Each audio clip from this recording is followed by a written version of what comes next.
Assalamualaikum warahmatullahi wabarakatuh. Kami dari kelompok 1 kelas ES 6C akan memaparkan materi mengenai APBN dan kebijakan anggaran.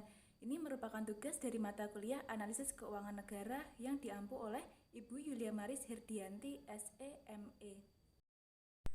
Baik, saya akan memperkenalkan anggota dari kelompok 1. Yang pertama saya Erliani Ayusdaning Suci, NIM 096. Yang kedua Gina Rati Rahayu, NIM 104. Yang ketiga Ilham Maulana Batiar dengan NIM 108. Yang keempat Karisma Anissa, NIM 114. Dan yang terakhir adalah Nadela Andriana, NIM 129. Untuk pembahasan yang pertama adalah mengenai pengertian APBN.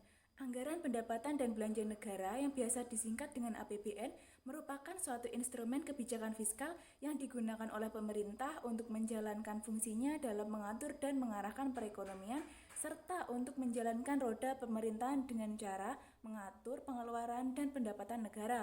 APBN adalah rencana keuangan yang disusun secara sistematis dan terperinci yang memuat rencana penerimaan dan pengeluaran negara selama 1 tahun anggaran.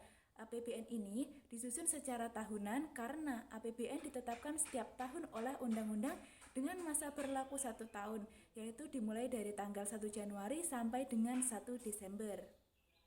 Subbab yang kedua adalah landasan hukum APBN. Landasan hukum yang mengatur pelaksanaan APBN adalah Keputusan Presiden Republik Indonesia Nomor 42 Tahun 2002 tentang pedoman pelaksanaan anggaran pendapatan dan belanja negara Presiden Republik Indonesia. Di dalamnya terdapat beberapa bab yang mengatur mengenai pengaturan pengelolaan APBN yang meliputi bab 1 mengenai ketentuan umum. Di dalamnya terdapat 16 pasal mengenai sumber pendapatan negara serta pengajuan dan pembagian belanja atas beban anggaran belanja negara. Bab 2 mengenai pedoman pelaksanaan anggaran pendapatan. Di dalamnya terdapat 5 pasal yang mengatur mengenai penyetoran serta penerimaan dokumen pada setiap departemen ataupun lembaga pemerintahan yang bersangkutan.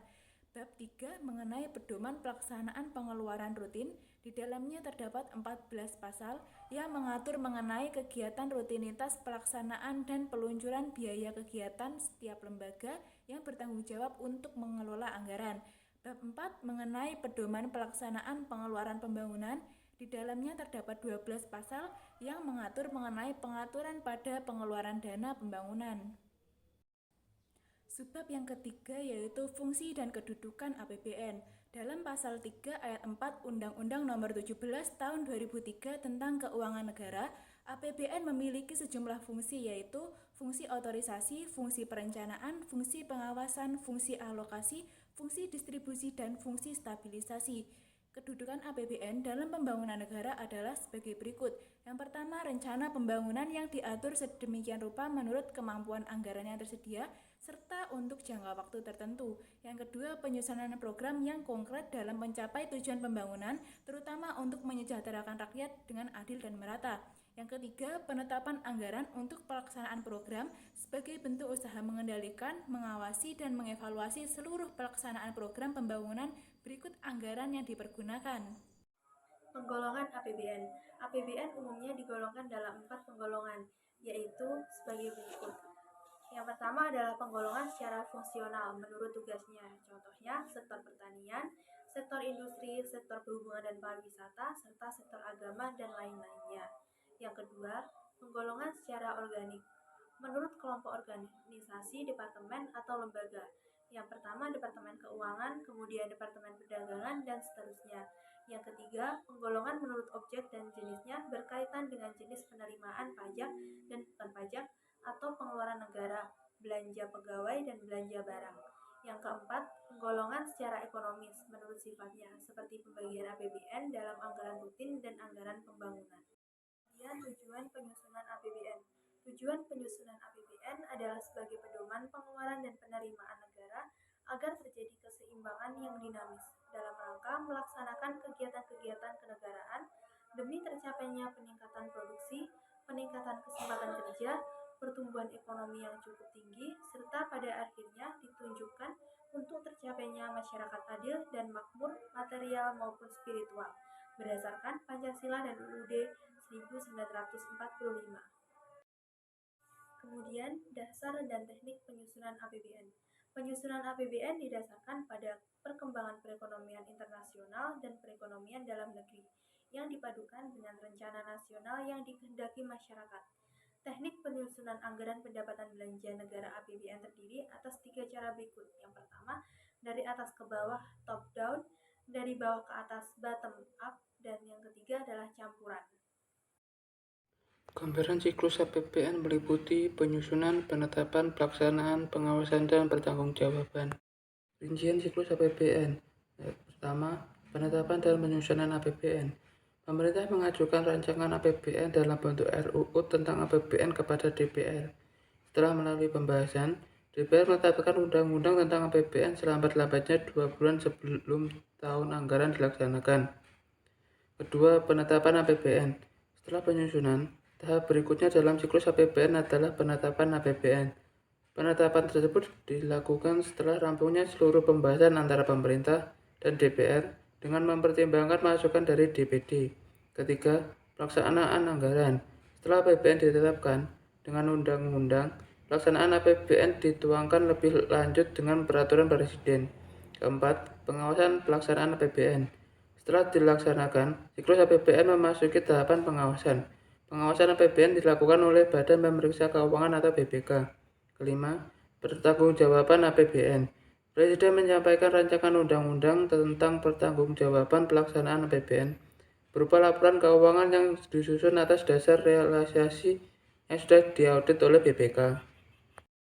Kebijakan anggaran. Secara umum, kebijakan anggaran merupakan kebijakan di bidang ekonomi yang diambil pemerintah untuk mengatur atau mengarahkan perekonomian ke kondisi yang lebih baik atau diinginkan dengan melakukan penyesuaian antara penerimaan dan pengeluaran pemerintah. Kebijakan anggaran ini lebih dikenal dengan nama kebijakan fiskal. Di Indonesia, kebijakan ini berkaitan dengan APBN di tingkat pusat dan APBD di tingkat daerah. Pemerintah menggunakan kebijakan anggaran untuk mengendalikan dan mencatat hal-hal yang berhubungan dengan pelaksanaan kegiatan fiskal. Pada dasarnya, kebijakan anggaran terbagi atas dua macam, yaitu kebijakan anggaran berimbang dan kebijakan anggaran tidak berimbang. Saya Karisma Anissa, NIM 114. Selanjutnya, kebijakan anggaran berimbang. Kebijakan anggaran berimbang ialah kebijakan anggaran yang jumlah penerimaan dari sektor migas, non-migas, dan pajak dengan pengeluaran pemerintah sama besarnya. Selanjutnya, kebijakan anggaran tidak berimbang. Anggaran tidak berimbang dibedakan atas anggaran defisit dan anggaran surplus. Pada tahun tertentu, pemerintah pada umumnya mengalami surplus atau defisit dalam anggarannya. Defisit anggaran terjadi jika pengeluaran melebihi penerimaan dari pajak dan migas. Kebijakan anggaran defisit ditempuh jika pemerintah ingin meningkatkan pertumbuhan ekonomi. Kebalikan dari anggaran defisit adalah anggaran surplus. Surplus anggaran terjadi jika seluruh penerimaan pajak dan penerimaan lainnya melebihi pengeluaran pemerintah. Kebijakan anggaran surplus dilakukan jika perekonomian sedang berada dalam tahap ekspansi dan terus memanas atau overheating, sehingga inflasi menaik. Berikut adalah tabel realisasi sementara APBN tahun 2022. Dapat dilihat realisasi pendapatan negara tahun 2022 meningkat dibandingkan realisasi tahun 2021. Dari total realisasi pendapatan negara tersebut, terdiri dari pendapatan dalam negeri yang meliputi penerimaan perpajakan. Dalam capaian penerimaan perpajakan tersebut didorong oleh pertumbuhan ekonomi yang tinggi dan permintaan yang terus membaik, tren peningkatan harga komoditas, kenaikan harga komoditas utama ekspor, serta peningkatan dalam negeri terkait barang impor. Sedangkan untuk realisasi penerimaan negara bukan pajak atau PNBP juga meningkat dibandingkan realisasi tahun 2021. Capaian tersebut didukung oleh meningkatnya harga komoditas minyak mentah dan minerba, serta membaiknya layanan PNBP kementerian atau lembaga seiring dengan meningkatnya aktivitas masyarakat. Selanjutnya, realisasi belanja negara juga meningkat dari realisasi tahun 2021. Sejalan dengan strategi kebijakan APBN yang berperan sebagai shock absorber, anggaran belanja tersebut ditujukan untuk melindungi perekonomian dan masyarakat terhadap dampak resiko ketidakpastian global. Total realisasi tersebut meliputi realisasi belanja pemerintah pusat yang terdiri dari realisasi belanja keuangan atau lembaga dan realisasi belanja non-keuangan atau lembaga. Pembiayaan anggaran tahun 2022 difokuskan pemerintah untuk menutup defisit. Anggaran defisit utamanya untuk membiayai kegiatan dalam rangka keberlanjutan program PCPEN. Selain itu, anggaran defisit juga berperan dalam mendukung kenaikan belanja negara untuk melindungi perekonomian dan masyarakat dalam rangka menghadapi ketidakpastian global. Review Jurnal. Judul APBN 2020, Analisis Kinerja Pendapatan Negara Selama Pandemi COVID-19 dari Jurnal Perbendaharaan Keuangan Negara dan Kebijakan Publik, volume 6 nomor 2 halaman 159-171 yang diterbitkan pada tahun 2021 dan ditulis oleh Muhammad Hamdan Sayati. Selanjutnya ada metode penelitian. Metode penelitian yang digunakan adalah metode deskriptif kuantitatif dengan menggunakan data sekunder. Teknik analisis data yang digunakan adalah statistik deskriptif berdasarkan analisis varians. Selanjutnya ada hasil penelitian. Hasil penelitian menunjukkan bahwa kinerja pendapatan negara selama pandemi COVID-19 tahun 2020 mengalami penurunan yang cukup signifikan bila dibandingkan pada periode yang sama tahun sebelumnya.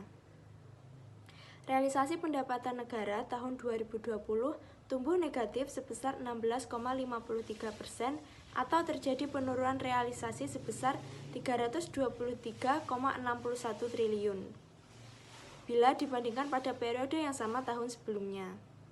Bila realisasi pendapatan negara dilihat lebih dalam, penurunan realisasi terjadi baik pada realisasi penerimaan pajak maupun realisasi penerimaan negara bukan pajak. Realisasi penerimaan pajak pada tahun 2020 tumbuh negatif sebesar 19,67% dan realisasi PNBP turun sebesar 16,42% dibanding tahun 2019. Selanjutnya ada kelebihan jurnal, yaitu memaparkan secara jelas dan lengkap mulai dari pendahuluan atau latar belakang dari permasalahan yang akan dibahas. Selain itu, juga dibuat dan dibuktikan dengan data, sehingga memudahkan pembaca dalam memahami dan menganalisis. Selanjutnya ada kekurangan jurnal, yaitu ada beberapa kalimat yang terus-menerus diulang sehingga menghasilkan inti pembicaraan yang sama. Menurut kelompok kami, kinerja anggaran negara selama pandemi COVID-19 mengalami penurunan yang signifikan. Sebagaimana kita ketahui, pandemi COVID-19 telah menyebabkan kerugian yang luar biasa besarnya. Tidak hanya di bidang kesehatan, namun juga di bidang ekonomi dengan melambatnya pertumbuhan ekonomi di Indonesia. Sehingga perlu langkah pemerintah untuk menyediakan dana dalam menanggulangi pandemi ini, yaitu dengan melakukan penyesuaian atau penghematan belanja kementerian atau lembaga untuk tahun 2020. Salah satu faktor utama yang dapat dilakukan oleh pemerintah Indonesia dalam upaya pemulihan ekonomi ialah dengan penguatan pada tingkat individu dan entitas usaha. Negara harus memberikan stimulus berupa insentif pajak, bantuan sosial, dan kebijakan yang tepat sebagai upaya antisipasi kerugian ekonomi atas pembatasan aktivitas akibat pandemi COVID-19. Secara umum, kinerja keuangan pemerintah yang dilihat dari laporan realisasi APBN menunjukkan perkembangan yang positif. Akan tetapi, dalam kondisi pertumbuhan ekonomi yang dialami Indonesia selama COVID-19, penulis menyatakan hipotesis bahwa kinerja keuangan pemerintah tahun 2020 selama pandemi COVID-19 berada di bawah tahun-tahun sebelumnya. Sekian pemaparan materi dari kelompok 1, semoga bermanfaat. Apabila ada kurangnya kami mohon maaf. Terima kasih. Wassalamualaikum warahmatullahi wabarakatuh.